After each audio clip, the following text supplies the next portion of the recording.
Hello everyone, আসসালামু আলাইকুম। আমি পাখি লিটল কিচেন থেকে পাখি বলছি। আপনারা সবাই কেমন আছেন? আলহামদুলিল্লাহ, আল্লাহর রহমতে আমি ভালো আছি। আজকে আপনাদের জন্য নতুন একটা ভিডিও নিয়ে আসছি, দেখতেই থাকুন।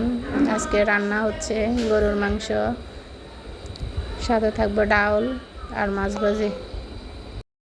এখন গরুর মাংসগুলো কেটে নিচ্ছি। সব কিছুর আগে মাছ ভাজিটা করে নিচ্ছি। অন্যদিকে মাংসগুলো মেখে বসিয়ে দিয়েছি। হালকা ঝোলের মধ্যে মাছগুলো দিয়ে দিয়েছি। পাশ দিয়ে দেখেন মাংসগুলো কষিয়ে নিচ্ছি। মাছ ভাজিটা হয়ে আসছে, এখন ধনিয়া পাতাটা দিয়ে দেব। মাছ ভাজিটা হয়ে গেছে, এখন নামিয়ে নিয়েছি। দেখেন ওপাশ দিয়ে গরুর মাংসটা কষানো হয়েছে, এখন ঝোল দিয়ে দেব। ছেড়ে অপেক্ষা করব ঝোল শুকানোর জন্য। মাংসটা হয়ে গেছে, দেখেন কালারটা অনেক সুন্দর হয়েছে। এখান দিয়ে ডালটা বসিয়ে দিয়েছি।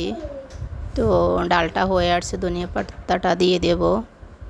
এখন বাগারটা দিয়ে দেব। তো সবাই ভালো থাকবেন, সুস্থ থাকবেন, আর আমার জন্য দোয়া করবেন।